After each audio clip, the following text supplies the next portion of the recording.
Nottinghamshire is a great place to live, work or visit. As your fire and rescue service, we are proud to say that we've been rated good at what we do in protecting and serving our communities.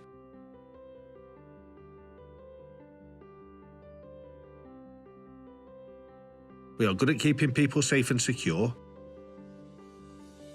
being efficient in how we do this, and at looking after our people. Nottinghamshire Fire and Rescue Service. When you need us, we are here for you.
Okay, good morning everybody. Welcome to Nottinghamshire and City of Nottingham Fire and Rescue Authority Policy and Strategy Committee at 10 o'clock on Friday the 27th of January from our joint headquarters with the police. Welcome to all members and officers and to colleagues from the Fire Brigade Union who joined us this morning as well to observe the meeting. Just before I start the meeting formally, just on behalf of Nottinghamshire Fire and Rescue Service, and I know a statement has been put out to this effect, both on my behalf as the chair, but also on behalf of all of our members of staff, want to just extend our thoughts and wishes to the firefighters who were injured in the recent fire that took place in Edinburgh city centre, and particularly to those of the firefighters. I know one of them was in very, very serious condition in hospital, so our thoughts are with the fire service there, but also with those firefighters and their families. Colleagues will also be aware that today is National Holocaust Memorial Day, so on behalf of Nottinghamshire Fire and Rescue Service, I just want to say that we remember the 6 million Jewish men, women and children who were murdered by the Nazis and their collaborators, and all victims of Nazi persecution and all subsequent genocides. And I just thought it might be appropriate for us to have a moment's silence to remember those who were killed as part of the Holocaust.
Thank you very much, colleagues.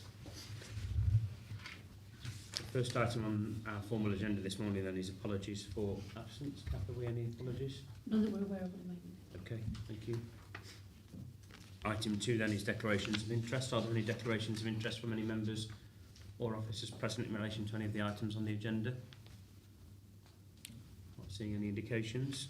Item 3 then is the minutes of the meeting held on the 11th of November 2022 for confirmation. Are there any comments or questions in relation to the minutes? Colleagues happy that they're an accurate record and happy to approve them? Yes. They're agreed. Thank you very much. Our first substantive item on the agenda then is item 4, the framework for application of firefighter pension scheme abatement policy report of the Chief Fire Officer. Becky, are you introducing this report? Thank you, Chair. Members will remember that at the November meeting of this committee, it approved a change in the abatement policy to allow discretion around abatement. So previously we had a blanket policy that we would not apply abatement. So just to remind members, where employees, this affects employees that are re-employed by the service, firefighters that are re-employed by the service, where their pay plus their pension, if they're re-employed after retirement, if the two exceed the level of pay when they retired, we'd normally reduce the pension that they would receive so that the amount that they were paid would be the same as they were on retirement. And that's a requirement. We have that discretion under the pension regulations. And if we do not reduce the pension of the firefighter, then it's requirement that the authority puts in the amount of the increase back into the pension scheme. So it's effectively an additional cost to the authority.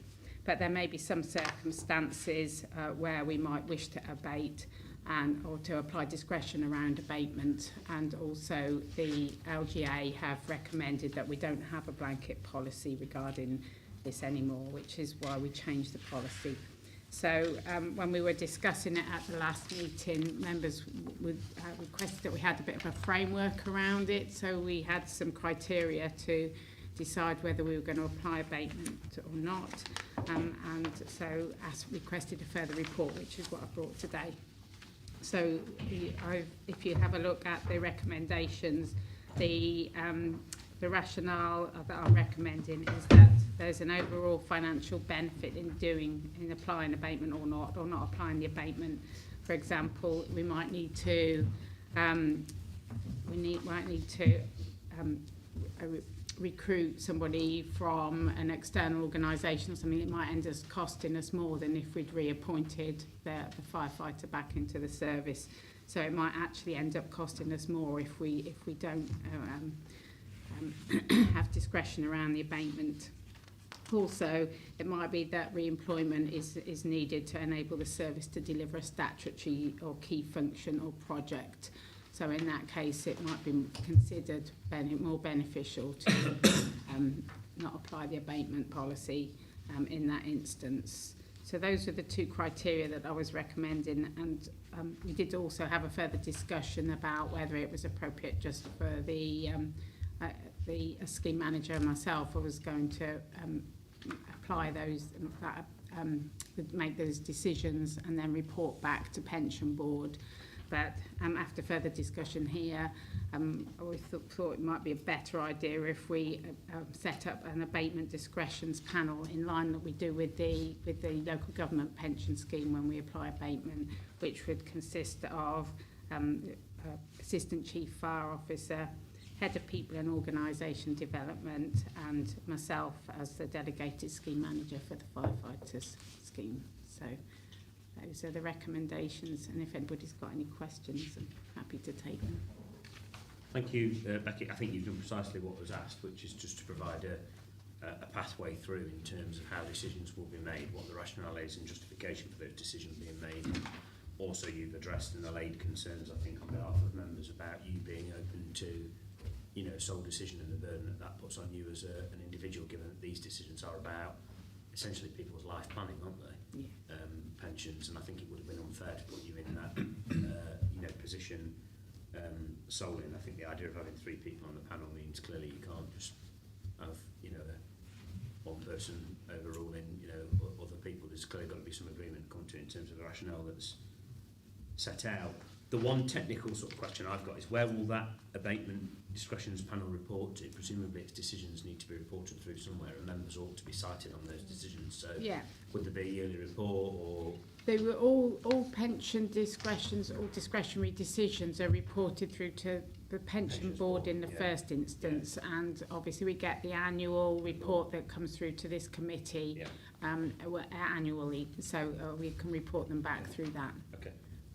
And we've got a member represented on the pension board anyway. Yes.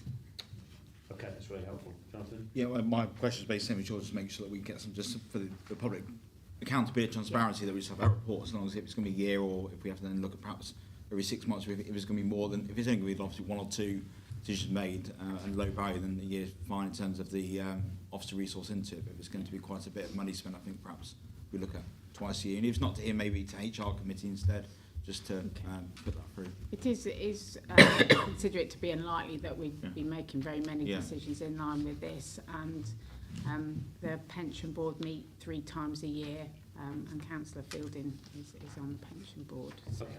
Well, I think the suggested way forward, I think Jonathan raises a good point, is let's get the first annual report, let's see where we are. If we start to see a situation where there are plenty of decisions, it might be that at that point we need a more frequent report through. We need to find a route to do that, but I think at the moment let's deal with it through relying on Sybil raising any issues or concerns, which she can do as our member representative on the pension board, and pick the issues up through the annual reports. And if we need to change how it's then reported through, we can do, can't we? Yep. Welcome, Councillor Hollis, substituting for Councillor Zdrozny. Yes, great. Yes, I was a little bit late. No, it's fine, you're welcome. Still navigating my way through these buildings. Okay, I'm going to move the recommendations then, which are on page 11 of our pack. That members approve the following rationale for making the abatement decisions relating to the firefighters' pension scheme. 1, there is an overall benefit in doing so, brackets, for example, avoiding the need to employ alternative staff at higher cost, and 2, that re-employment is required to enable the service to deliver a statutory or key function or project. And second recommendation, 10.2, the creation of an abatement discretions panel consisting of an assistant chief fire officer, head of people and organisational development, or a representative, and head of finance acting as delegated scheme manager. I'll move the recommendations. We have a second. Sybil's. Chairman, just a point. I know it's in the report, but should we not, in the recommendations, include the reporting procedure through to I'm happy pensions to do, board? Happy to do that, Councillor Quigley. So a third recommendation, that decisions of the abatement discretions panel will be reported through in the pensions board annual report to. It comes here, Becky, or does it come to full fire authority? It comes to policy and strategy. Policy and strategy. Would you be happy with that? That's fine. Thank you. Okay. Colleagues have to agree those recommendations? All those in favour? Any against? Any abstentions? That's agreed unanimously. Thank you, colleagues. Thank you, Becky, for your work on that report. Item 5 then is the Manchester Arena Inquiry, Volume 2, report of the Chief Fire Officer. And this is going to be introduced by Nick. Thank you, Chair. Morning, members. Members will remember back in May 2017, an Islamist extremist detonated a homemade device in the Manchester Arena, which resulted in the loss of life of 22 people and injuring over 1,000 other individuals. In response to the attack, the government set up a public inquiry to examine the circumstances leading to and during the attack. Back in June 2021, the first report was published, volume 1 of the report, and that was really focused on the security arrangements on the day at Manchester Arena. Since then, volume 2 of the inquiry has been published, and that was published on 3rd of November. That inquiry really was the focus on the impact of, and as it says here, the inadequacies of planning and preparation by emergency services in the emergency response. There will be a third element to the inquiry, volume 3, and that will be, is expected to be published in spring 2023, and that will focus on security service and counter-terrorism police. So I think importantly, Volume 2 has really brought some clear focus to the response of emergency services during the incident. And there's some very strong language that's used as part of the inquiry, such as words as inadequacies in the planning and preparation by the emergency services. It's quite strong and a damning comment. And it's worth really reading as very much reported in the actual report. It states that the performance of emergency services was far below the standard it should have been. And it states, and it goes on to talk about the ineffectiveness of response within the report. The report identified several areas, and I'll just briefly discuss each of those areas, but not in any great detail, but I'm quite happy to take questions if there's further questions. One of the areas that it does state learning improvements must be made is the joint emergency services inoperability principles. And these are the principles that emergency services work together to ensure that the practices and our ability to coordinate a multi-agency approach to incidents. Again, these have been the fact that the principles wasn't applied as robustly as they should have been has been identified as a failure. There's also been a report of multiple failures in the communications that occurred. This is particularly between the communication between the agencies that responded, and also an understanding between the fire and rescue service and the fire control room. Also identifies inadequate training for fire control and, as it says in the report, NILOs, which is the National Incident Liaison Officers, and they are individuals that really deal with the level of intelligence and share that level of intelligence between the respective emergency services. Poor decision making took place on the day, and it talked about a number of other events that led to that poor decision making. It talked about a lack of understanding by partner agencies, capabilities and training. There seemed to be an understanding of what each emergency service could bring to resolve that incident and how they could work together. Failures in incident command. One of the things that was quite obvious is the lack of understanding of Operation Plato. Operation Plato is the identifier for responding emergency services that instigate or that tell emergency services that it's a marauding terrorist attack, and that was a failure on the day of the event. What is in some ways quite pleasing is that even prior to the Manchester Arena, the service has taken a really proactive approach, and certainly over the past 3 or 4 years, for various different reasons, the service has been working extremely hard to improve a number of areas that have already been identified as failings within this report. However, the report, and particularly Volume 1, did act as a catalyst for further energy and further focus in terms of what the service and the work the service has been undertaking.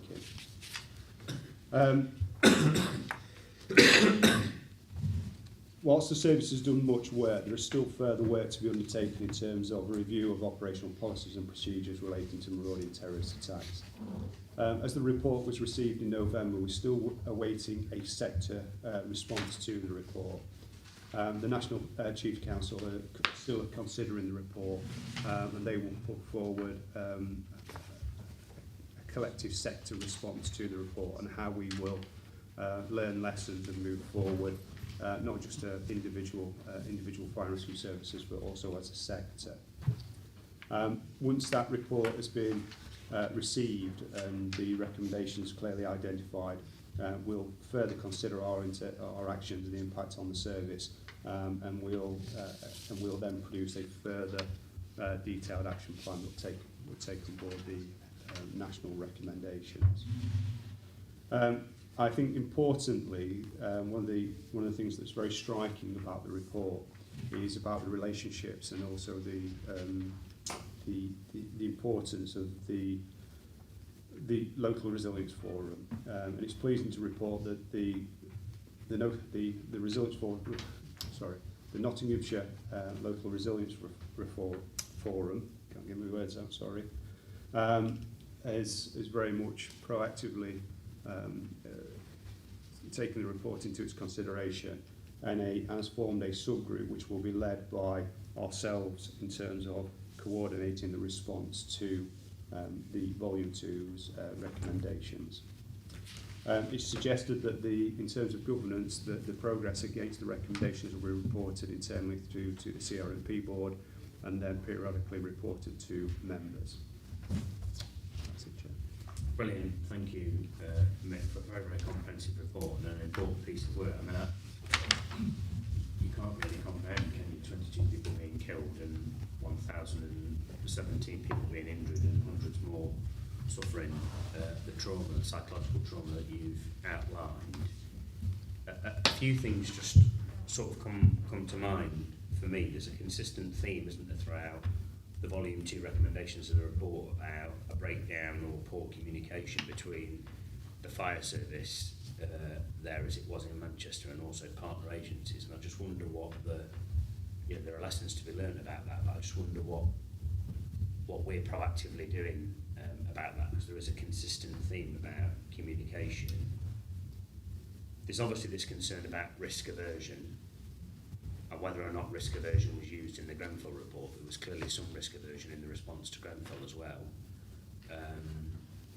And there's the reference, isn't there, to muscle memory and insufficient training. I just wonder where insufficient training is quite a broad term, and I'm aware we do lots of training around specific incidents, but where's the bar being set in terms of, insufficient training? And then, given the overall theme about which you've referenced, Mick, about multi-agency approach and the breakdown in communication, certain partner agencies not being aware what capability the fire service had, what equipment the fire service had, how it could deploy that equipment, and the specific reference that's made to the Local Resilience Forum. One of the concerns I have is, notwithstanding I'm sure the work that the Resilience Forum's doing is a very good piece of work, what's the accountability mechanism politically? And I don't mean party politically, I mean with a small p. Where's the we as elected members of the public are there to hold to account services who are responding in an emergency. Where is the accountability mechanism and the reporting mechanism about the work the LRF's doing? And this is a point I raised with central government during COVID. We'd got operational decisions being made by the LRF, which were being driven by strategic decisions with absolutely no accountability and oversight by elected members. And if I can just illustrate the point I'm trying to make, some of those decisions in COVID, yes, operational and emergency response because we were in the middle of a pandemic, but some of those decisions were about removing people's rights or infringing on people's ability to go about their day-to-day life, and they were being taken in isolation by operational staff with very little reporting back through to elected members or accountability. And that leaves the operational staff, or those people making those decisions in the LRF, in my view, very vulnerable. Because we know during COVID there were people who agreed and disagreed with some of the restrictions that were taking place, and since then actually the science has proven there might have been contrary views and different views at the time that people were making. So I just and I don't think that issue, it was raised actually. Anthony Mayer at the time, Chief Executive, took it up. He was one of the Chief Execs, I think, as part of 9, who reviewed the LRF arrangements, and government accepted that there was a missing link strategically about accountability to elected members. And so just given that this is such a serious public inquiry and so many people lost their lives and it had such an impact, and there was some quite sharp criticism in the report, not just for the fire service but for other agencies, I just think it's really important that we get that. You've obviously talked, Mick, about how it's going to be reported through here at the Fire Authority, but I'm worried about where's the accountability of the LRF. I suppose my job is to try and give you some information and some reassurance and assurance that we're on it. I suppose we're talking about where the powers of the authority sit and where the role of your officers are, in terms of the discharging your duties as a fire authority under the Fire Services Act. Where is the scrutiny over what we do? It's in these forums and to Fire Authority. what's the reach back if we're not achieving operationally? Well, ultimately that's the powers of intervention that the Secretary of State has in terms of the authority, so government have scrutiny over you as well. Also, when you're thinking about where the future goes from a fire perspective, you've got a future of fire standards, so the professionalisation from whatever point it is at the moment to what the future is. So we've got fire standards and the HMI's role, and it's certainly very clear through the State of Fire report that's been issued over the last week around learning from Grenfell, learning from Manchester Arena, but the start report go back to 7/7 bombings in London about risk aversion and those kind of things. And what's happened since then? Well, Jessip's kind of happened since then. I think there is still some way across all agencies to understand what Jessip actually means, rather than how do we deliver our services, how do we deliver collectively what's needed where the event is taking place. And sometimes that means that we don't take precedent at a job. So there is existing national guidance, some of it is followed, some of it isn't, and I think as well members will be aware that there is a paper around reforming the fire and rescue service, and part of that is around governance, whatever that means, and part of that is around the College of Fire, around setting standards and expectations. And I certainly know from the State of Fire reports, HMI in its next round of inspections will be looking very, very closely at training, competence, people, culture, and those kind of things. So I think there's a lot of scrutiny, Chair. Your bit about across the LRF. There has been a review nationally over the last few years around local resilience forums. There has been a reissue of information around resilience framework nationally.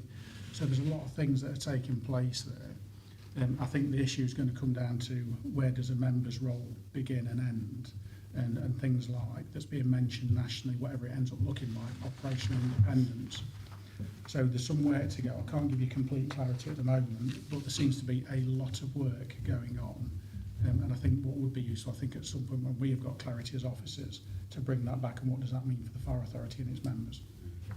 And the piece of work, I think, when the LRF concludes its piece of work, and whether we can feed this in through our representatives in that piece of work in the LRF, should give some serious consideration about how it's going to report that to its stakeholders. Members of Parliament should be briefed about that piece of work. County councillors and city councillors should be briefed about that piece of work. District councillors should be briefed about that piece of work, because if an incident happens on the scale of the Manchester incident somewhere in Nottinghamshire, you know, let's say, for instance, we had a similar such incident at the City Ground or the Arena, there will immediately be community leaders who are expected to speak to the reassurance that public will need.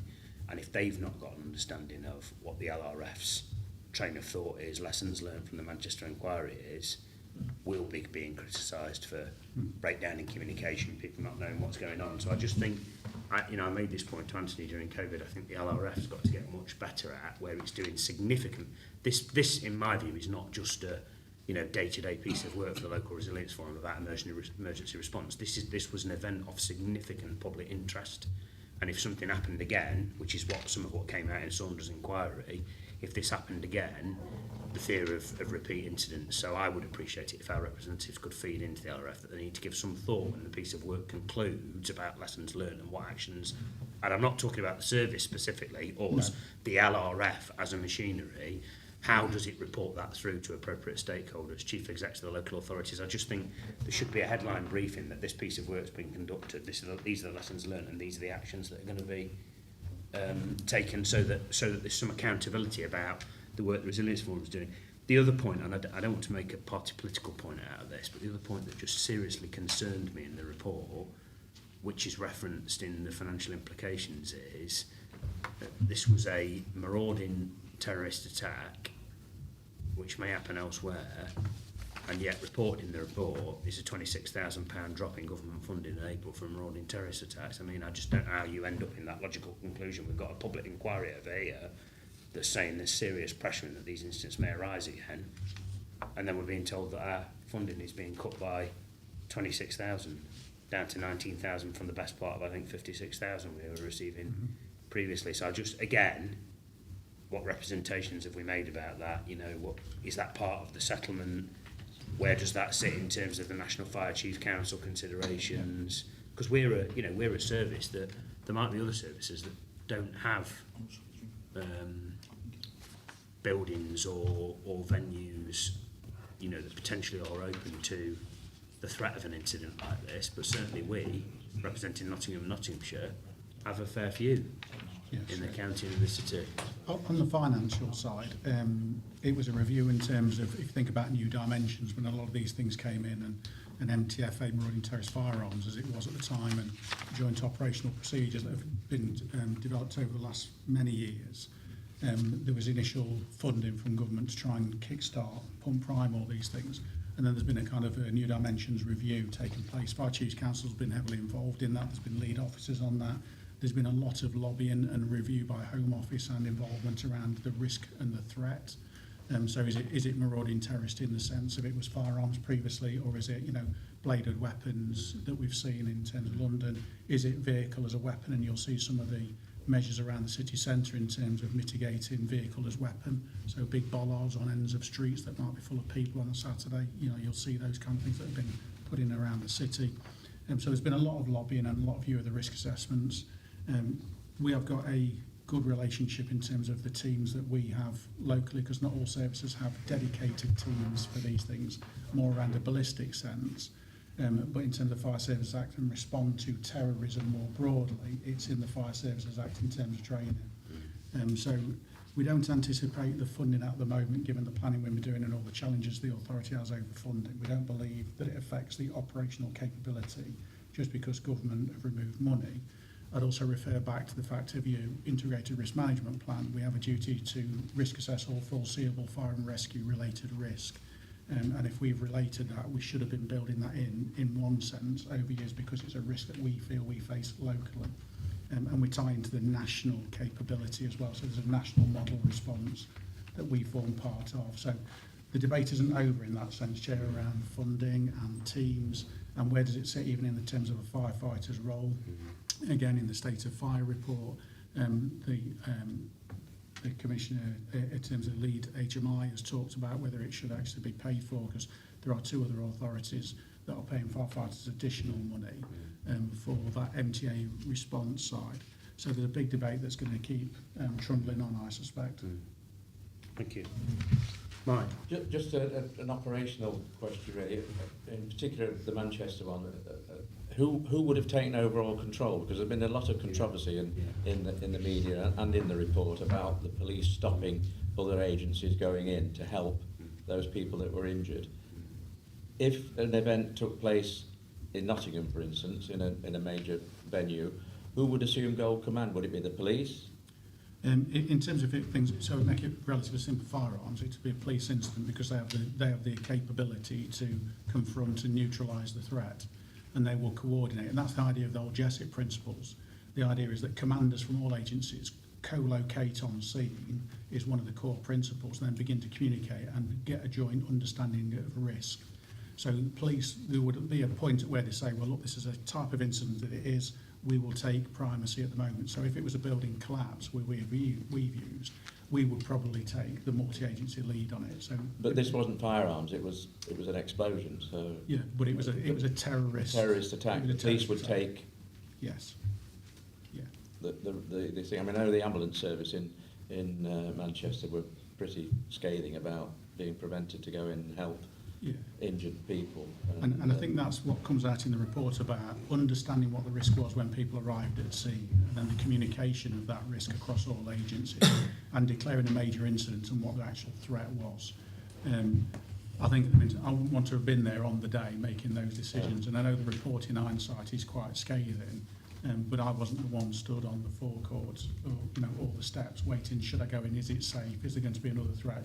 Because a lot of training over the years has been where there's one device has gone off, they wait for responders to get to scene and then detonate further devices, because that's what they want to do. So it's very difficult, but in terms of primacy, ultimately the commanders at scene will decide, and then it'll set a chain of events throughout the multi-agency partnership. It is an interesting point though, because actually the lion's share of the criticism or the noise in the weeks following the event was directed at the fire service, not at the police service. Was my recollection. Yeah, whether or not that's borne out or not. They were the ones that decided the fire brigade couldn't go in. Yeah. Yeah. So it is an interesting question about. I think when you read the chapters of the report in isolation, and then you read the multi-agency response and put them together, you know, it is as a whole. It's the Swiss cheese thing, it's all the dominoes, all the old cliches, it's all those things. Take one or two of those things out and would the event have been different? It was very humbling to watch on the police, fire and ambulance apology that we came over after the volume 2 was done, and that took a lot of coordination by all the organisations to get to a place where they did the right thing and apologised to their communities. And hopefully that day will never occur here, but we have to plan for it might. We can never say never with these things because you're dealing with terrorists. Well, I remember a few years ago we had a bomb threat in Retford and special branch and every bomb squad and everybody was there. They taped up all the post boxes and everything because there was going to be a ceremony in the square. It came to nothing, but it was a reputable source that threatened the incident, so it could happen anywhere. Jonathan? Yeah, I think just basically on what you've said and what Mike said, to me it seems like the communication, read through the report and look at there, it was the communication free agency. So my question for us locally, I know we do what obviously with the police and EMAS and everything else there, but are we confident that in the event of one instance, have we got enough training across all 3 services, mock exercise, etc., that we would be confident in that initial response, that we'd be I know it's hard to say until you're on the day, until you know the response itself, but it's that initial communication to me that seems to be the crucial part that it all seems to stem from there with the, like I said, the initial services going in there, not knowing what's going on between I think there was like a delay like 12 minutes from what I remember from response from Gold Command to someone else there, which was crucial. I think the ultimate thing is what I'm hoping with this report and the chairing of the subgroup, we'll get to the bottom of the levels of confidence. I know how much we do as individual agencies and collectively at the moment, but I'd rather wait for it to be looked at collectively and say, okay, this is the state of the nation. And I also believe, if I've read it right in the State of Fire report, the Chief HMI is thinking about should there be a cross multi-agency approach around CQC and HMI and others to look at responses to these kind of things as a collective. Because you can look at as a sector, even as a service or a sector, you can look in the mirror yourself, but what level of objectivity do you have? And I think that's what HMI is bringing to the fire sector in the last round of inspections. It's bringing some challenging questions that we either weren't going to ask ourselves of, or we're incapable because we were worried about the answer. So I think we'll see what the LRF work does, Councillor, with all due respect. One of the recommendations talks about bringing further reports back.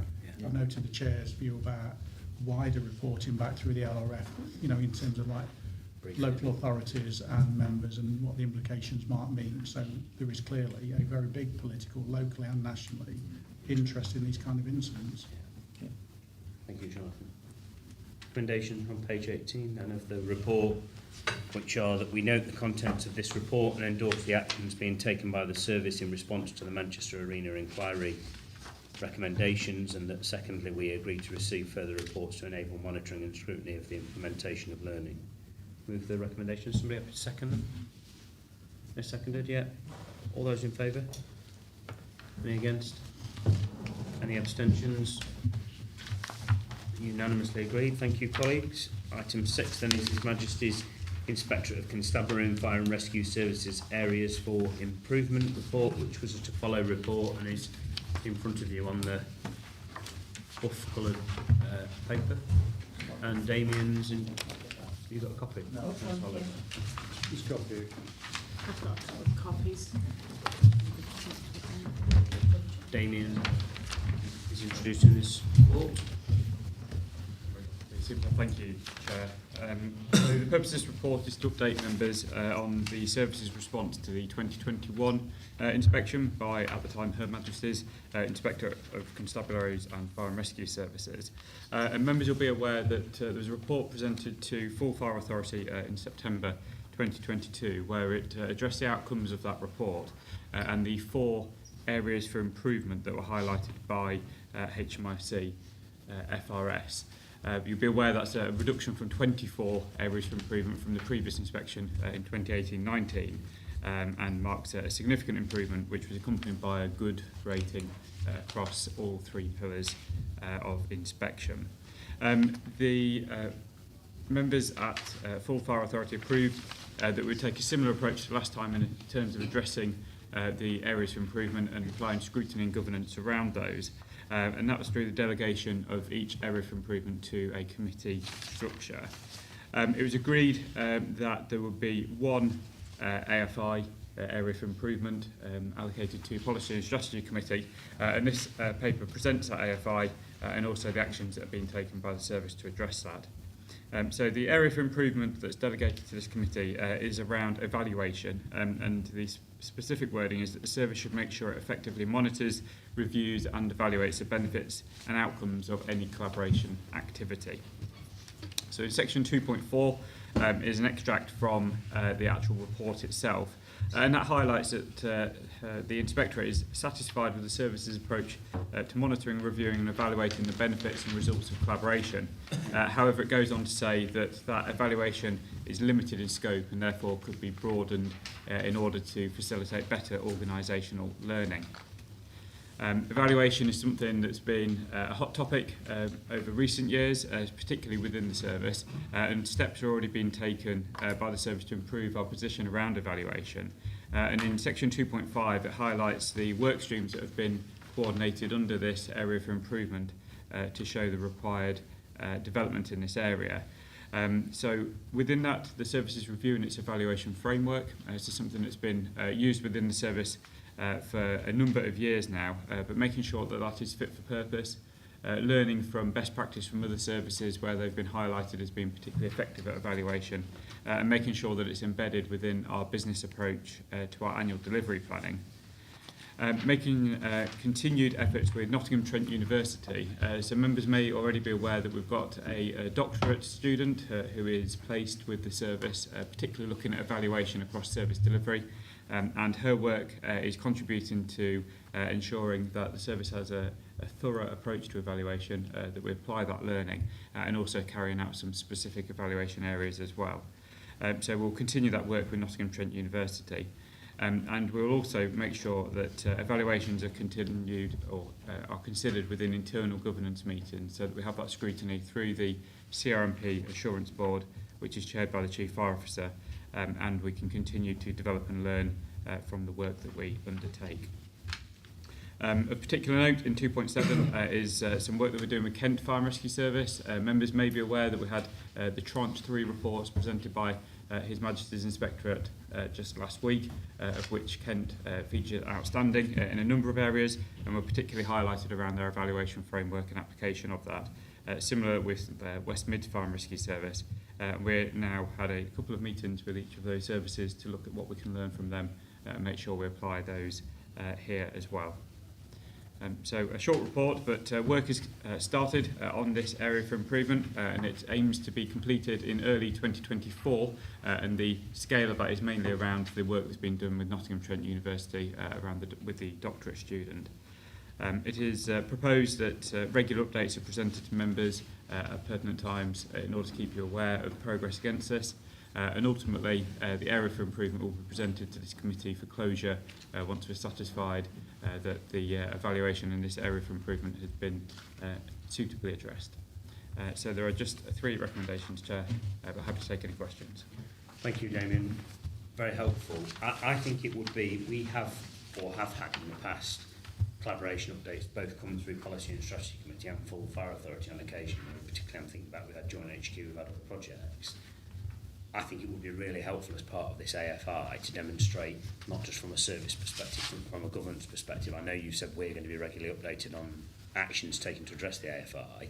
I think it would be helpful for this committee to have, whether it's a twice-a-year report that specifically is badged collaboration evaluation report that actually lets members know, not the operational detail of the evaluation, but the headline evaluation in terms of financial impacts, you know, efficiencies, lessons learned, positives that's come out, some negatives, so that the HMI CFRS can clearly see that there's also a governance line on this line of sight and an accountability line of sight, whether it's a separate report or whether it forms part of our collaboration update. But I think it should be specifically badged around evaluation, and it might just be interesting to speak to West Midlands and Kent or other authorities about whether they've done something similar. I know some of our reports have drawn attention to some evaluation work, but I think a specific report coming through to this committee I think would be helpful in terms of before we close down the AFI, as well as obviously the service response that you've set out, which I think makes eminent sense. Craig? Yeah, Chair, just give some reassurance as well. One of your recommendations around your efficiencies strategy is around strategic collaboration. So I think it lends itself into that, Chair, because I think there are some things around the collaboration framework we had in place, and we did lots of work, and officers are in the room that have been heavily involved in that work. I think it's probably time to kind of like revamp some of that. I don't think we need to go crazy on the work, but I think we need to make sure it's got that kind of prominence and people understand it. So it certainly has a lot of synergy to what we like to do. Yeah. Jonathan? Yeah, but based on something you said about when the report comes back, I'd like to see a report just in seeing where we're up to at the next policy committee. I think by then it's 6 months since we started, just to get initial thoughts where we are, so we can make sure it's on the right track what we think as well, and against what the recommendation is. I think it's really important. My other question is really, so from Derbyshire's point of view, obviously it's about our merger with Derbyshire. What was their report like on this? For example, if they didn't get this, what have they done differently to us, and what we're learning from that? Because it's right that and what you've done and going to Kent, if they've got the outstanding, let's learn from the ones who've got that, but also I'm just curious what Derbyshire got from their side. Well, they were in the last tranche of fire services in terms of inspections. They were published last Friday, I believe, as well. I haven't personally read their report. I have got a meeting coming up with the Chief Fire Officer over there. We're certainly trying to get, there was a previous collaboration initiative between members, officers, both here and in Derbyshire. We're having some communication about resurrecting that, and certainly once I've had a conversation with the Chief Fire Officer, then having a discussion with the chairs. I think maybe the two chairs want to meet together to kind of scope out as authorities where they would like that to go, or what they would like a review of. So we'll certainly bring some of that back as well, Councillor. Thank you. Thanks, Jonathan. No other questions or comments? The recommendations then are: we note the areas for improvement delegated to the Committee for Scrutiny and Monitoring. We agree the approach of the Chief Fire Officer for addressing the areas for improvement, and we note the actions undertaken to date. Move the recommendations. Somebody have to second them? They're seconded. All those in favour? All those against? Any abstentions? That's unanimously agreed. Thank you, colleagues. Item 7 then is exclusion. Thank you, Damien. Item 7 is exclusion of the public. So we are to consider excluding the public from the meeting during the consideration of the remaining item in accordance with Section 100A of the Local Government Act 1972 under Schedule 12A Part 1, on the basis that, having regard to all the circumstances, the public interest in maintaining an exemption outweighs the public interest in disclosing the information. So I'll move the recommendation. We have to second that.